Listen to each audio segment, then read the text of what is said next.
Hello, everybody. Welcome back to another edition of What's Happening Now.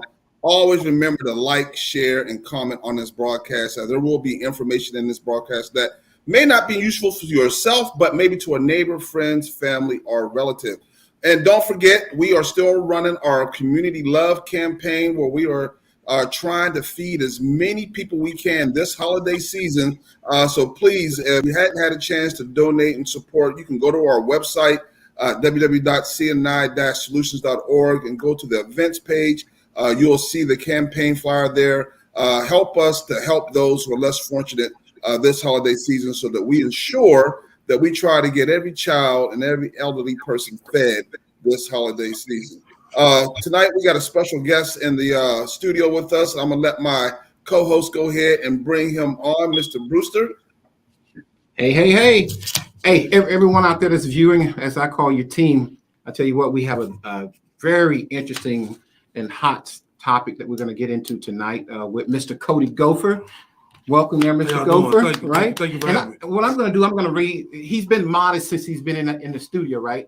I'm going to read some of these things he's been having going on throughout the years, right? Okay. Let me put this up high so you can see it, right?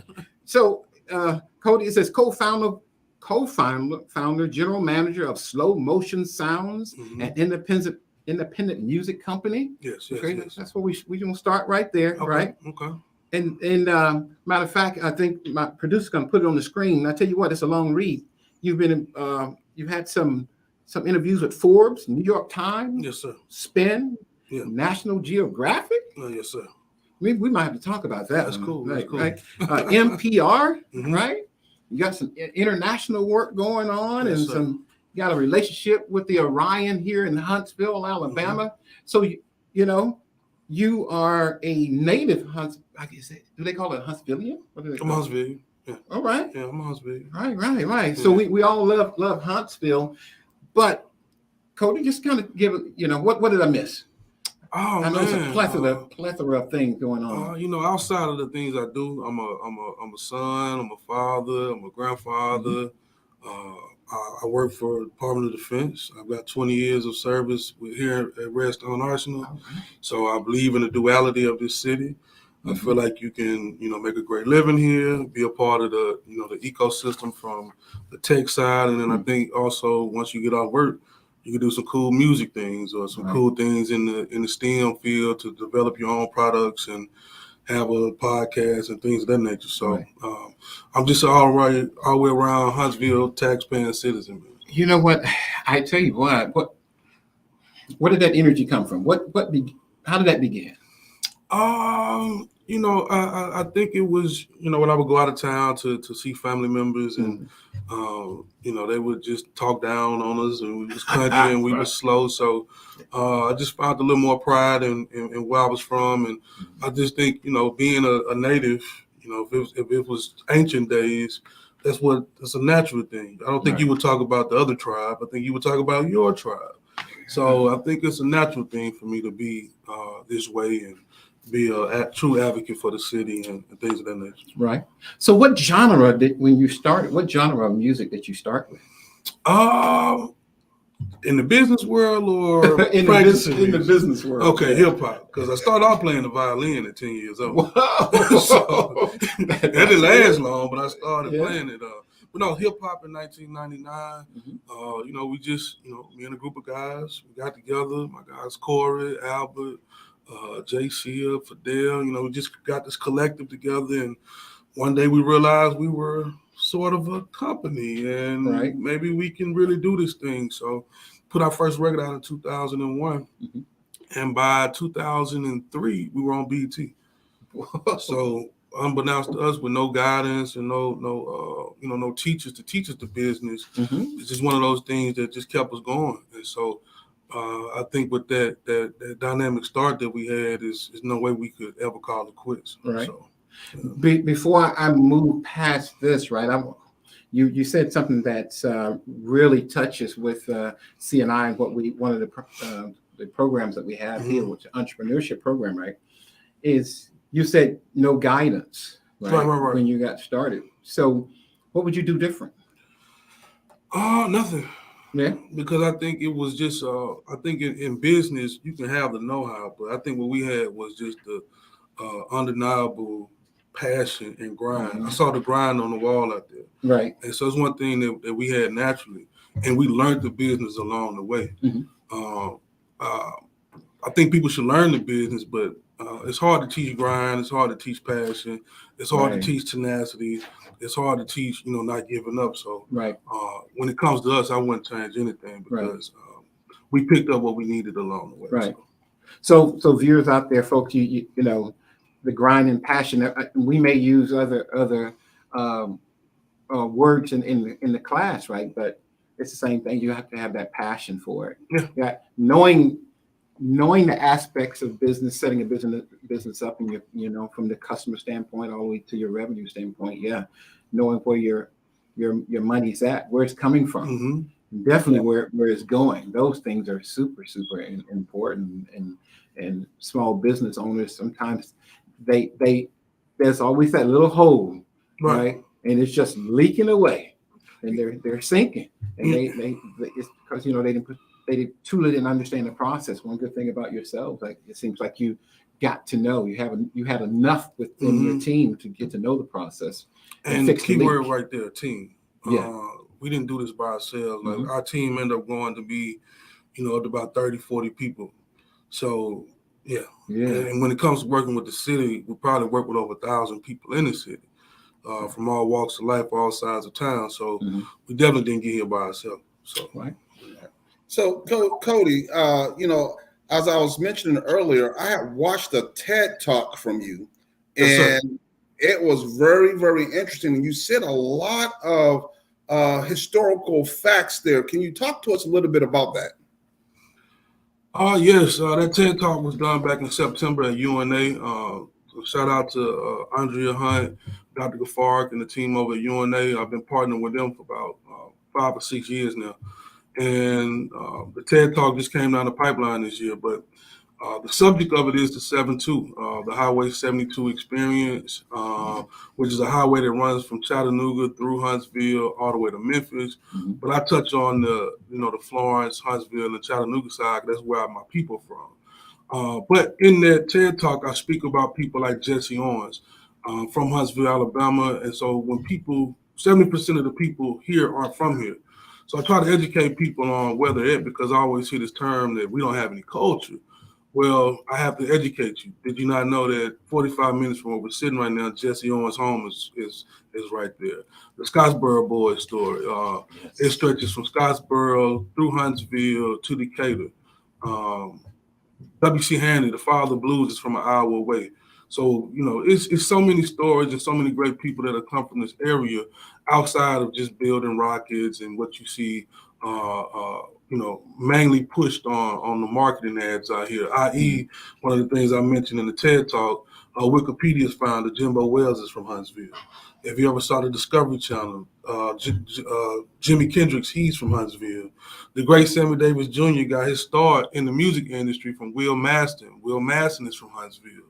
Magic Johnson's wife, Cookie Johnson, is from North Huntsville off of Hollow Road. So, like I said, I can just keep going and going and going about the capacity of the Black experience in this city. And as you can see, I have William Hooper Council on my shirt today, who's revered on the levels of Booker T. Washington.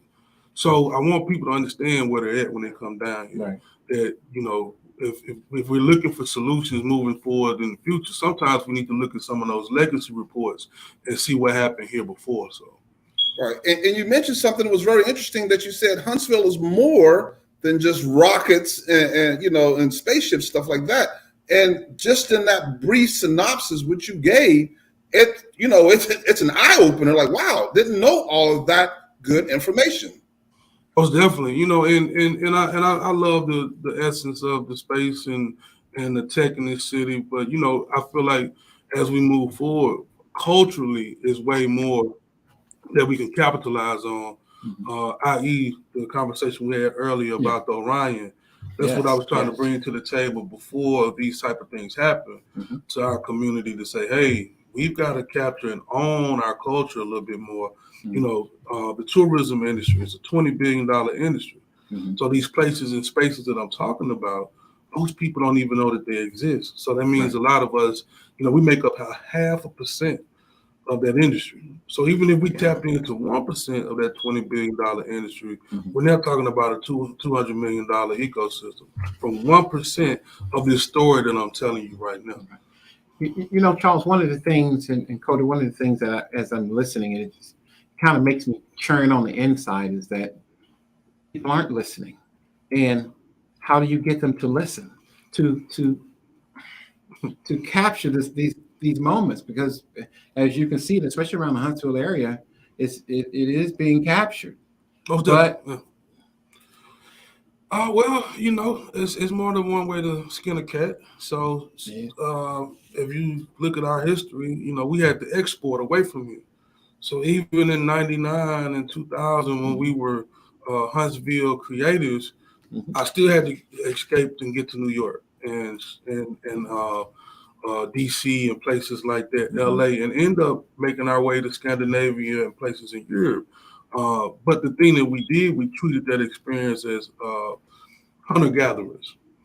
We go hunt for if we can't get the resources here, we'll hunt and go get the resources somewhere else and then bring them back. Right. So if they won't listen here, we'll go somewhere else. And so with the film, it's an export tool for people outside of here to truly understand who we are. So when you say the film, you're talking about the 7-2 experience. 7-2 experience documentary. Okay. So and I know that Charles asked you how much can you talk about this particular film. So where is this film at right now as far as in production? Post-production. Yeah. We wrapped up filming in Scottsboro 2 months ago. And it's an amazing film. It was therapeutic shooting this film. Right. Because how I got to this point of shooting the film was COVID. I was going to these places on my own anyway, just taking day trips with the family or friends who had never been to these museums. I would just take them on, hey, let's get in the car, let's go down here and show you something cool. And so when the pandemic hit, I invested into a GoPro. And so now I'm out on these trails with this GoPro, I'm looking at waterfalls and things of that nature in these museums. And I said, I got something, I got something real good here. And I got with my team, Rick and Angela Bradshaw. I had a meeting with them in Presario Productions, my guy, and we started shooting. And then I got with my music people, and we started creating a music score to go with it, and start piecing this together. And I think we got a great body of work to represent where we at and who we are. So how do you plan on? Okay, how do you plan to release this, right? Because right, there are these different festivals, right, that they exist out there for documentaries and things of that nature. There's a gentleman that I know that's in my circle. He, with an iPhone based, I'll say that with an iPhone and others, he's won several awards off of a film, and he's into I think a second one. I think one was No Man's Law. He's a lawyer in the Huntsville area, right? Gotcha. Okay. So what's the plan? So see if we can meet you in there. If it's not broke, don't fix it. So I've done Sundance Film Festival before. I've done South by Southwest before.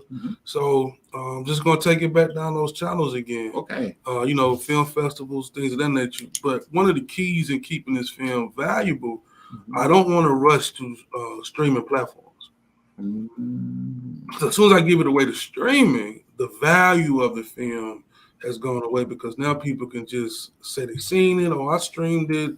I kind of want to keep the exclusivity as long as I can. So I plan on going around to these places, these museums that I'm talking about, creating content events. Hey, we're going to do an event at the Jesse Owens Museum with music and food and a screening of the film to kind of not only see the film, but in real time ignite some of this traveling to some of these places to see the film inside the museum itself. Right. So, and that's how as we were speaking earlier, that Forbes issue, it was how we were still trying to hold on to our ownership without giving it over to the streaming platforms and sharecropping with them. So, yeah, that's that sharecropping thing. Charles? I think that is very, very I would say unique in itself, because you don't meet a lot of people who are trying to do what you're doing. And you definitely don't get enough who are passionate the same way that you are.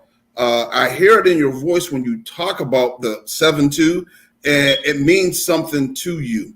And I think that is just, outstanding, that you have so much conviction and so much love for your city, and that you're willing and you're wanting to put that out there and share it with the world. That's awesome. Yeah, it's a unique place, even for people who move in from other places. Because I always hear this comment. I never knew this place existed. I'm from Alabama. I never knew Huntsville existed. So I've been around the world with the military, with music, and I've never been to a place where people said I never knew of this place, and then end up living here. Well, how long you been here? 12 years, 13 years, and things of that nature. And even with the colleges, UAH and A&M and Oakwood, it's still bringing people to a place that they're being introduced for the first time. Right. And so many success stories have taken off from introduction at the age of 18, 19, 26, 27, 32. And so this is still a place to where, just as the people I'm talking about, you could come here, drink some of this water, walk on some of this holy land, and become who you want to be overnight. And I don't see a lot of places, especially mid-sized cities, that you can do that in.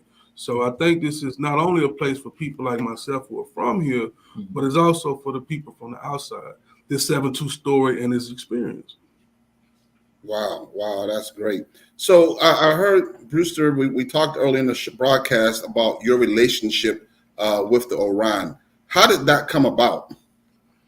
I came in on that idea of that back in like 17. Got to give Sean Patrick a lot of credit. He was one of the founding members of the RCP music side. RCP is a developer for Mid-City. And just got a call and an email from him. They had reached out to a guy up in Nashville who's a developer who we done some business with, and they came knocking on our door, and that relationship's just been going ever since. I'm just amazed at where it's at now. We advocated for it. I'm glad it's here. Being in the music industry, it's probably one of the first music investments that I've seen. So I wasn't complaining about the tax dollars spent on it or any of that, because I've been in this industry where we didn't get any support or any investment of any kind. So for me to be here and be from here and have my businesses here for the past 20-something years, it's just like that was amazing. So to be a part of that and be still connected to them, and be on the Huntsville Music Board, one of the first of its kind in the country. I'm just happy where we're at right now. Right. Is so Orion being here in the Huntsville area, and you being in the music business yourself, me who is I would say someone who's not in tune with the music in Huntsville, is there a lot of groups in Huntsville who are trying to do music in the Huntsville, Athens, Decatur area? Yes, sir. It's like I said, W.C. Handy, the father of blues, is from here. So he left a lot of offspring here still trying to make it. So you got people like my big brother Kelvin Wooten. He just got a Grammy. He works with J. Cole, her. You've got even Ben Lovett. Ben Lovett, who's part of the Venue Group. He's part of Mumford and Sons, another Grammy winner. A&M has produced Grammy winners. Ralph Anthem out of Birmingham. You got our guy J. Jones, who's A&R the new Drake album. He's from Huntsville. It doesn't stop. Each year we see people getting platinum records and Grammy nominations from this area, whether it's on the gospel side, the hip hop side, the country side, because you still got Muscle Shoals. I consider that Huntsville. So yes, every day we're doing something. And, once again, we want to highlight that for the people in our community to see it. But if we have to export it and keep going to LA and getting these things accomplished, then we will. But I think the key is that we still stay in Huntsville and are part of this community in so many other ways. Do you feel that Huntsville can become its own music industry like the New Yorks and the LAs?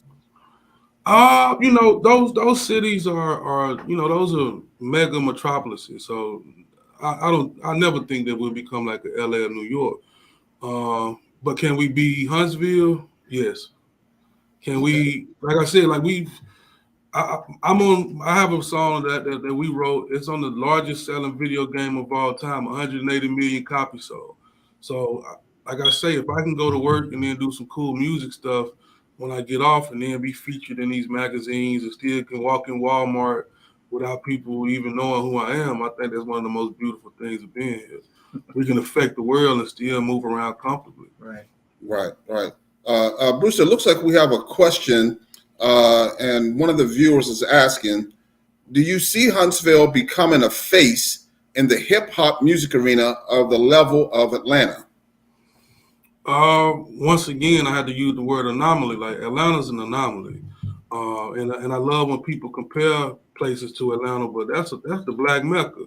So there's only one Black Mecca. Can we compete with them? Have we competed with them? Have we done business with them? Yes.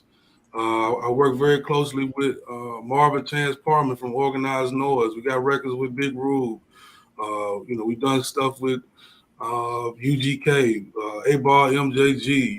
It's we've been in the store. So can we be in the mix? Yes, but to be Atlanta, there's only one Atlanta in the world. So to say we can compete with them, nah, I don't even look at life like that. That's Atlanta. Interesting. Charles, on that level, I used to live in that Atlanta area, and you're right. It took them a while to get recognized. Yeah. When I think about Huntsville, as I listen to more and more what's happening, things that we don't, you don't hear those things on a daily basis. But I'm hopeful, even with this 7-2 experience, right, that it can get into the right households and onto whatever platforms you plan to put them, so people can know what has happened, right, and where we're going, where we come from, and where we're going. And I think that's super duper important. But to that last question, in the past 3 years, Huntsville has touched NBA YoungBoy records, Lil Baby records, Drake records, J. Cole records, her records, Chris Brown records, and the list goes on and on. So will we be known as in Atlanta? Once again, probably not. But are we working and getting some of those opportunities and people doing those songs and creating those records in Huntsville? Yes, that's happening right now. Well, Codie, I got to ask you. So of course, I know all those groups because I'm a young man, right? So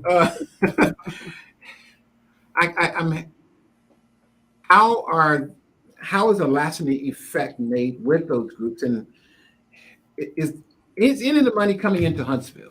Yeah, on a day, because studios, because studios that exist will produce, right? If those music artists are coming to Huntsville and producing their music out of Huntsville, that bring as well. Okay, so we had Masego in Huntsville recording. We had Rhapsody in Huntsville recording. Alicia Keys was in Muscle Shoals. Dame Dash sent the Black Keys down here to Muscle Shoals to record. So these people do come down here and work. It's just not even back when fame was a situation, the artists would come here because it wasn't a lot of fanfare. They could sneak into the city, get away from the big cities and the rigmarole. And then in this tech age, like I said, a lot of the work is coming because you may be connected with somebody in LA and New York, and they can just send you the files over. You play your part, and you send it back. And then, so the industry's changing. And even what we're doing globally, we've got people in Sweden that we're working with. So it's just a lot of work getting done here, and I just don't think people know it. And once again, we're not here to brag about it, but it's happening. Charles, that's one of I think that's interesting because you mentioned those some big names that a lot of people know about, and to know that somewhere through the North Alabama corridor, Huntsville, Muscle Shoals, all that they have passed through here, it kind of makes you think, well, Huntsville's more than just, like you said, rockets and tech. There is a big presence in the music industry that a lot of us really just don't know about or even hear about. I see we have another question, Brewster, from Miss Pamela. It says, Do you think R&B is dead? That's one. And will it ever regain the footing in the industry it had in the 70s, 80s, and 90s? Ooh, Hey, we were just talking about age before we went live, so it's kind of man, I miss the 70s music, I miss the 80s, and I'm known as the hip hop guy, but I'm a 70s baby. My mom, my dad, my aunties, my great uncle toured with Bill Cosby and James Brown, so I love 70s music and musicianship. Will it come back? I don't think we'll ever go back to relive anything. But do I miss it? Yes. Is it artists out there doing that type of music? Yes. And I'm gonna tell you about one from Huntsville, Kim Tibbs, Kim, first name, last name Tibbs. She just dropped her full length album. It's got a 70s, 80s soul vibe to it. She's a female producer, songwriter. She did the album. She's #1 on the UK soul charts right now. Amazing record. Kim Tibbs from Huntsville, Alabama. And you'll get a current new record fresh out the grease that's got that 70s and 80s soul. So it's still out there, but when it comes to mainstream America and big time media, I don't think they really are in tune with that right now. Well, I'm hoping that I am sure as long as the light continues to be shown on the potential and what's happening in this area. Yes, sir. And that's what it's about. And one of the things that Charles say, those who you want to mention on this particular platform that that are doing good work and things that are out there, let's talk about them. I'll give you one more then. Lamont Landers, this kid out of Decatur. Lamont won the Apollo. He was on Steve Harvey's show. Lamont Landers Band. They won the Apollo 3 times within the past 2-3 years. So you got R&B Vibes Live that has a show that travels around town from Campus 805 to the Dish. So it's on the north side, south side, east side, west side. It's just a traveling R&B show. So that platform is providing that energy in that space. You've got people like Element 11 that puts me in the mind of Huntsville's Earth, Wind, and Fire Band. About a good from 11 to 13 artists or musicians on that stage. Wade Brown, who's an artist that I manage, he was on The Voice. He was on Team CeeLo. So he has a lot of soulful music, and the list goes on. So that music is being created in the city. But I do challenge the fans and people out there who are looking for that. The game has changed. We got to be more proactive. It's not just going to come across your TV screen. Sometimes we got to go to Google and say, where's the new 70s and 80s vibe? And we gotta find it ourselves these days. Yeah, Charles, I know. I think there's something else that came up on the screen, but just as a note, you're right. There's a lot of not from a literal sense noise. There is so much that's out there. If it's hard to get noticed. That's kind of how I'm thinking about it from that concept. They upload 60,000 songs a day. 60,000 songs get uploaded a day. Wow. 60,000. Wow. That has never happened in the music industry or the world of music creation ever. 60,000. So you have to be more proactive as a fan or a listener of music to surface, dig through and find what you're looking for. Yeah. It's hard to program 60,000 records and make everybody feel like they're getting a fair chance at it. Right. Absolutely. We got another question in here, and this is a long one, Codie. So I'm gonna try to break this one down. It says, do you think of hip hop as a music genre or a culture? That's one. Do you think hip hop is gaining crossover appeal? Was a good or a bad thing? And what's your opinion on artists outside of the AA community performing and winning awards for hip hop and R&B music? You gonna do me like that on Seeing Now Tonight? Okay, so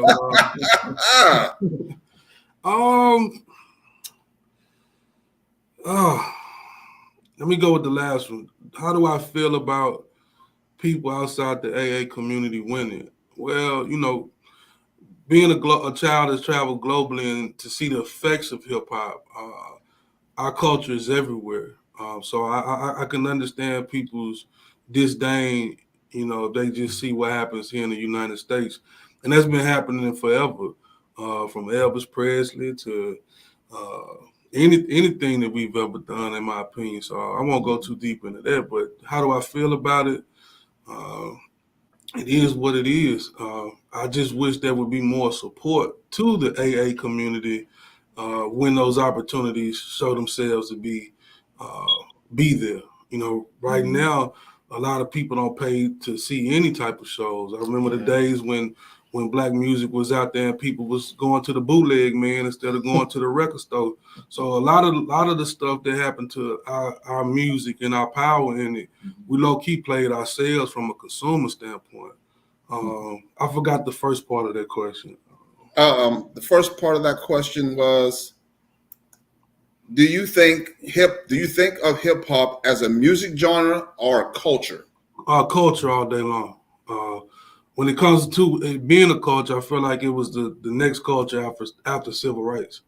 I was born in 1978, so I wasn't a civil rights baby. I wasn't a Jim Crow baby. I wasn't a kid from the Depression. I'm a hip hop kid, you know. So I think that it's bigger than a genre. It's an actual culture. You got doctors and lawyers and you know, everybody that deals in hip hop ain't a gangster or a drug dealer, stuff like this. So no, it's a culture. You got hip hop teachers, people that do art, people who are in real estate that was raised on hip hop. So I believe it was a culture, and I think the crossover part, that's a hard one for me to answer because the first record was Rapper's Delight went mainstream, and that was about, you know, that was an African American woman was the CEO of that company. So out the gate, we went mainstream. So I don't know at what point people really think that we was strictly underground, because the first so-called hip hop record, it went mainstream.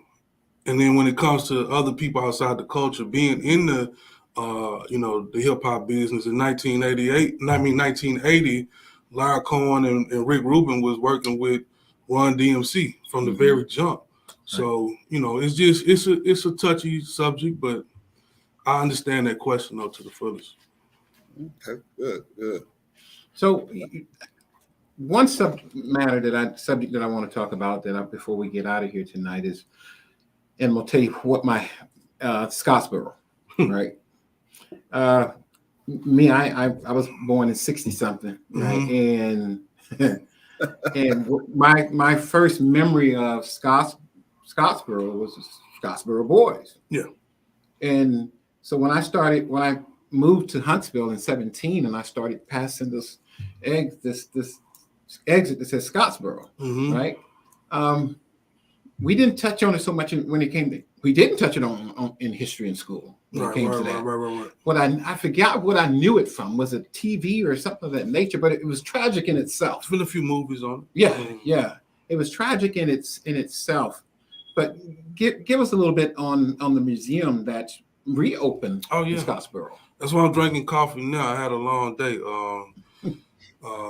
The grand reopening of the Scottsboro Boys Museum in Scottsboro happened today, and a beautiful, beautiful situation. You have family members there. The police officer who kept the Klan away from getting to the Scottsboro Boys, who ended up getting murdered because he protected them. His grandson was there today. Wow. So it was just a super spiritual, cultural, historic place and time today. And the beautiful piece of the Scottsboro Boys museum story is they're opening up another one in Decatur, because they had they hid them in a house in Decatur during that second trial. So they're turning that into a museum as well.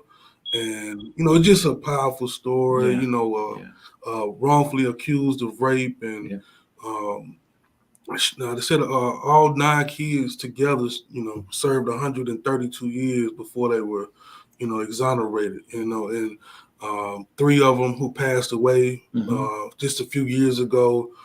Their records were wiped clean to say that they were innocent. And like I say, and I got to give Miss Sheila Washington. She passed away 2 years ago. She was the executive director of this museum. So to see her passion, her vision come to light today was one of the most beautiful things I could see. And to be a part of that and have that in my film and, just be connected to these people right now. It's amazing. So, yeah, for those who have not watched those movies of yesterday that talked about, that really told that story, I tell you what, it's emotional for me even right now. Right. To have been, what would you do if it had been you in that situation and your whole world was turned upside down? And what people, sorry about that. What people don't know about Huntsville is the 2 girls who got on the train in Huntsville. So it's a 7-2 experience again. Right. Like this story is intertwined with so many people, and so yeah. But the two young ladies, they got on the train here in Huntsville. Right. Yeah. So Codie, I asked, once the film is out and you all have made a decision on how you're going to promote the film. I mean, you mentioned Sundance. I think, Charles, we would like to at least put that information out to our viewers, viewers of today and the viewers of tomorrow, because I think it's an important part of our history. If you're viewing on Facebook right now, you can go to the film page, the number 7, the number 2, XP film. So it reads the 72 XP film, and we've got 3 trailers on there. We've got some kind of background on what the film is going to be about, so you can just see some of the visuals right now. But once again, it's the number 7, number 2, XP film, 72 XP film. All right, sounds good. Bruce, it looks like we have another question. It says, is the railroad track involved in the Scottsboro case a historical landmark in Huntsville or recognized in any way at all? Like I said, it's the museum just opened. There is a marker to where because they actually got picked up in paint rock, and it's still a makeshift marker there, but it's not anything that is like the museum. And then, as I stated, the house in Decatur, it will be renovated for a museum. So they will have 2 museums within North Alabama within the next 5 years. And but that's a great question, and that did come up in some conversations about the actual train stop, where they got stopped at. Right. Not where they got picked up at, but where they got stopped at. Now, where they got picked up at is behind the Black Cemetery over by Butler Terrace. So there's right behind that cemetery is where they got picked up at, the 2 girls. Charles, you been in that area before? Believe it or not, gentlemen, this is the first I'm hearing of this story. I was not aware of the Scottsboro Boys. I've never heard of this story. Powerful story. Langston Hughes wrote a poem called The Scottsboro Boys. For people that's watching, you can Google that. Langston Hughes, Scottsboro Boys. It's a beautiful poem. It played a lot on radio. People have redone it. If you're watching, you want to see some more 7-2 history. There's a movie called St. Louis Blues, where Nat King Cole starred as W.C. Handy. That's on, some of that's on YouTube. There's the original St. Louis Blues with W.C. Handy and Bessie Smith from 1929. That's on YouTube. And the movie Queen. Where Halle Berry played Queen. Jackson Haley, she played the role of Alex Haley's grandmother, and this made it to film. This made it to TV on CBS in 1993. Once again, that's the 7-2 experience, because that film took place in, the story is in Florence, Alabama. Wow. And then Alex Haley graduated high school here in Huntsville. Alex Haley? Yeah, his father was a professor at Alabama A&M. Yeah, he and I sound alike a little bit.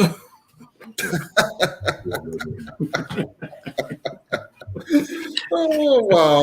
But you know what? I had to get my he been tripping all day. But I'm glad we like. There's a lot of history in the African American community, and some that is not very, fun to listen to. Right. When I hear that story, I know that I remember the story. People are more familiar with the New York story of the young men, right? Yeah. And with the Scottsboro boys, it was prevalent to me. Of course, I grew up in a very prevalent area called Talladega, Alabama, and but yeah, in that area, we were for some reason it was almost like a rite of passage. You had to know about that story, right.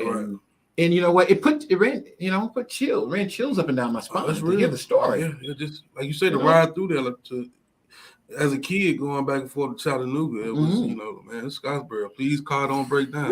Don't. Yeah. But let me say this about the film. We're not putting this film out to like you say, just harp on the pains of black folks. Right? We're telling that story, but we want to show how great we were through some of those hard times and how that greatness through hard times, produced the people that we are today. And in the film, we always say that I haven't seen great people come from a mansion yet. Like great people that I know of come from hard times and huts and shacks and they work their way up to greatness. So we just want to show that people like us come from humble beginnings. Right. Once or twice a year, they have these large blues festivals here in yeah, man. Rest in peace to OG Joe, man. Joe, he was Frankie Mays and Frankie Beverly's manager from Huntsville. So he had Joe Douglas. He had one of the biggest blues festivals of all time out there in Harvest, and we used to have another one called the Down Home Blues Festival back in the day. So this place is very, that's what I'm saying, like just out in the woods and barbecue but Joe Douglas, rest in peace to the OG. He died last year, and he was Frankie Beverly and Mays' manager for 40 years from Huntsville, Alabama. So wow. Bruce, it looks like you have another question in the queue for Codie. It says, "What is your opinion on the stripper presentation of female rappers today versus the image presented by female rappers pioneers such as MC Lyte and Queen Latifah versus the Cardi B's and Meg Thee Stallion?" I won't speak on those people because I don't know them, but I will say this: when it comes to the hip hop and the state of hip hop in Alabama, that's where I'm at. I think it's the reason we haven't really taken off because we don't have more black women in the business, from marketing to managing to owning companies, and so I did a tech conference a few years ago to where I highlighted the women in music outside of just the strippers and what women are perceived as the groupies and things of that nature. So that's not my thing, but like I say, I think we need more black women in these business spaces, in these intellectual property spaces, controlling the business from behind the scenes, and helping keep hip hop what it was when it started, based on love and family and having a good time. So I can't speak on no women. I don't know them like that, but I think we need more women who do other things in the business. So it's funny you should mention that, Codie, being in the business of the music industry and behind the scenes. What Brewster and I have noticed during our entrepreneurial courses that we found an uptick in female entrepreneurs wanting to start their business.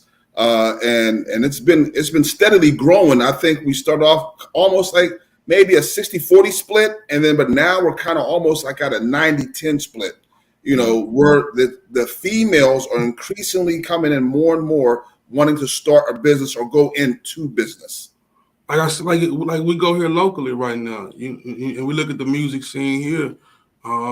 You just when people ask me, when I ask the question like, where are the leaders in black women in music in this city? I know them, but I think it needs to be more.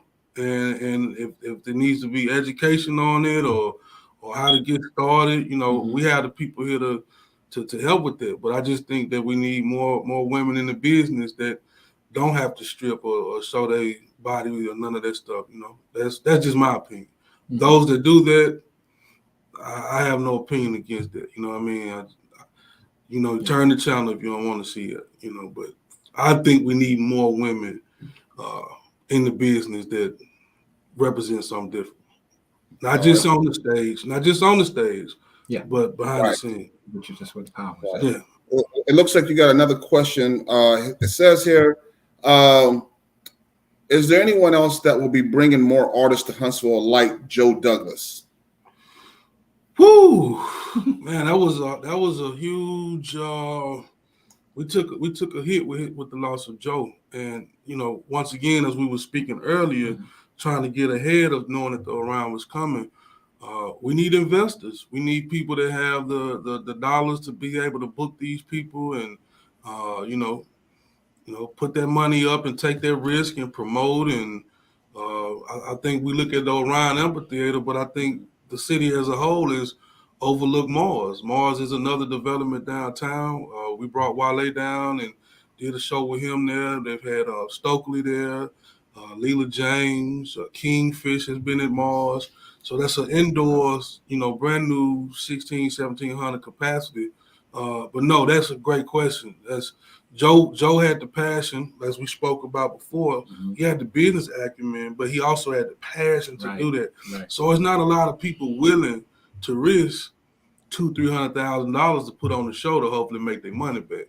And that's the type of stuff Joe did. So, man, great question. Hopefully we can teach the next generation to somebody to be a maverick like he was, because he took that chance and he did it. Wow. That is awesome. That is awesome.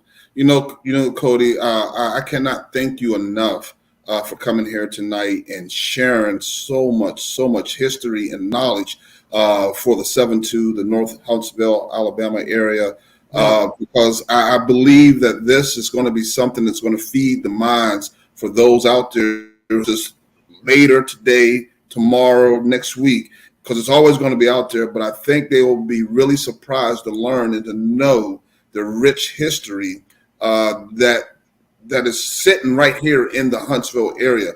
And I definitely can't wait for the film to come out. I'm going to go ahead and take a look at your YouTube and at 72XPF Films and look at some of those trailers, because I think this is very interesting and be able to learn and to feed my mind. I think it's just awesome. It is awesome. Yeah, I just want to give thanks to my mentors, because I just didn't trip up on this knowledge. So I got to give William Hampton over at Huntsville Revisited. If you haven't been by his museum, that's my OG, my mentor. Miss Peggy Towns out of Decatur, author, historian. She's got a few books written on the Scottsboro Boys. Miss Jane DeNeef, one of the greatest historians in this city. And Mr. Leon Burnett, who has a civil rights tour, who's my mentor as well, that goes throughout the Southeast on a civil rights tour through Jackson and Birmingham and Montgomery. So I got some OGs and mentors in my life that are helping me along the way with this, and so I got to give them credit for that. That is awesome. It looks like we got a final question before we close out. It says the Scottsboro case closely parallels the Emmett Till story, yet doesn't seem to be as well known. Has there been any more movies made, or is yours a first?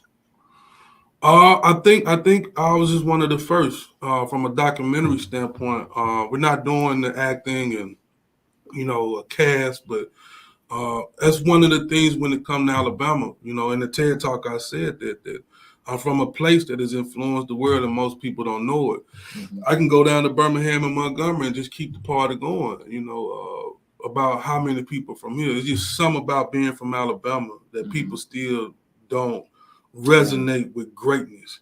And I think that we give too much power to those stereotypes and this this whatever it is. I think we give that too much power. Right. So it's up to us to stand up and wave the flag for our history, our present, and our future. Yeah. If we don't champion our people, who's gonna do it? So yeah, and I think you hit the nail on the head right there, Codie. That stereotype that we give it too much power. and therefore we don't recognize everything else about Alabama and what it has to offer and what is there. All right.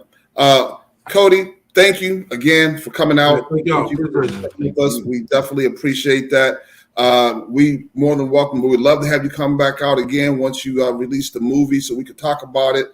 That would be awesome. Hopefully that we can get as many people to view it and look at it and to learn from it.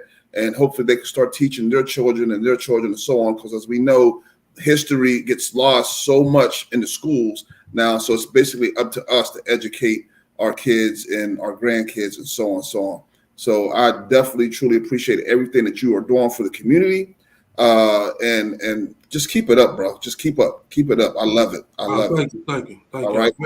And I've been a fan of y'all's for, I've been watching in the shadows, the interview. So I appreciate the platform. And as I said, there's a strong Black American woman right now producing this whole set by herself right now. We need powerful women behind the scenes, so she's doing her thing. So I appreciate y'all. Yeah. She definitely is. She is definitely missed when she's not there. You see us struggling. We be struggling. All right. Yeah, Appreciate that. I didn't literally give her flowers today, but I gave her flowers today, Charles, and told her, hey, I was lost last week. Right. Without her. Yeah, we need them. We need our Definitely. Brewster, you have any closing remarks? No, many thanks. I tell you what, I've been writing my own notes down here, so I'm going to do some research, some backside work once I make it home. And there's just so much. There's a wealth of information, and it's not information though. It's a part of who we are. It may not be just in our home, but it's in our community. And I mean community, just not Huntsville, just not Birmingham or Pennsylvania, things of that nature. It's all of who we are. It really is. It is part of what has made us who we are. And as we say in Talladega, as the Kool-Aid gets weaker with knowledge in our history, next thing you know, you'll get back to that watered down version. That's it. And once it's watered down, we're more and more lost on who we are. And I just challenge people, if you're not from here, like, do the same thing in your community. Like, it was therapeutic for me. That's all I say. It was just therapeutic doing this film, and just now I just ask God for a little more time so I can share it with y'all. That's it. Yeah. Yes, sir. Right. Great. Hey, folks, thanks for joining us tonight. And always remember, your yesterday is not your today, and your today is not your tomorrow. Good night.